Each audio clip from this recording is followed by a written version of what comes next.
shofar, a little tzedakah is very appropriate, especially when we do it together, hakel. And now, a thought. Hebrew language is very precise. So the translation of the word standing in Hebrew would be oimdim, oimed. This week we have two Torah portions. One is called Nitzavim, and the other one is called Vayelech. Nitzavim is also translated as standing. Vayelech, which means, and he went, going. Now, how does standing and going come together? They seem to be indicating two different positions, two different moments in life. One is when we stand, and the other one when we go forward. So how do they fit into one Torah reading, into one week study? So as I said before, that standing is oimdem. Nitzav doesn't mean just standing. Nitzav means standing firm. So the Rebbe points out that although they seem to be contradicting, in fact they're not. In other words, standing and moving forward, they're not contradicting. When can we move forward? When one is standing firm on his commitments. Not those in positions and not budging from his stubbornness.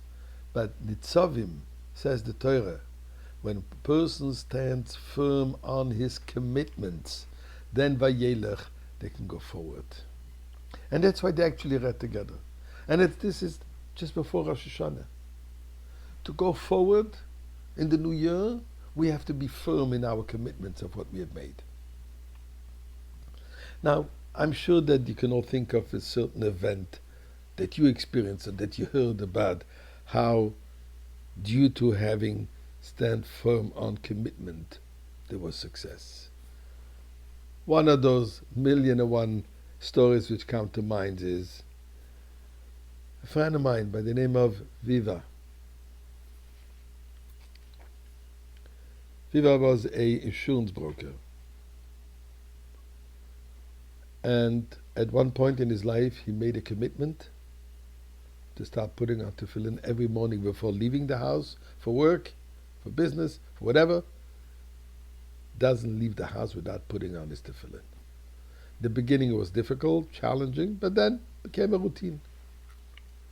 One day, he had a most important meeting. He was going to meet the CEO of a big company, sign a huge insurance contract. And in his words, that was going to be my retiring plan. Anxious to make sure that everything is in place, has all the documents, has all the papers, all the plans, etc., etc. Leaves home to go for that meeting. The meeting was scheduled for first thing in the morning. In the car, he realizes, oy vey, I forgot to put on tefillin. Turning back, which means coming back late to the meeting. Not turning back would be reneging on his commitment. You don't want to come late to a meeting. It's definitely not going to make a good impression. As an agent, you can't even come to the meeting on time. How will you represent me when need comes at an insurance moment? But he decided he's turning back. As important the CEO is, God is more important. He turned back. He called the office, apologizing he'll be late a few minutes. Sorry. Eventually he made it to the office.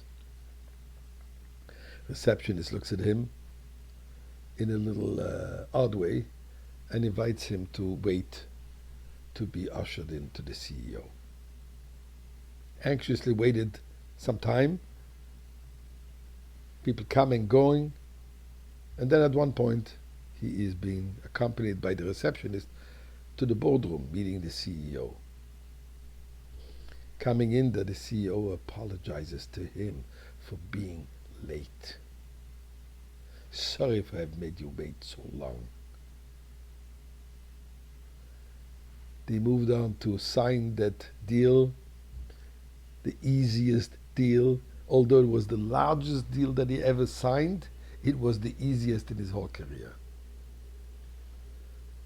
When you make a commitment to Hashem and you stand firm, vayelech, you move forward. So Eibishter, you know what? Vayelech. We are ready to go to the Beis Hamikdash. So make it happen today.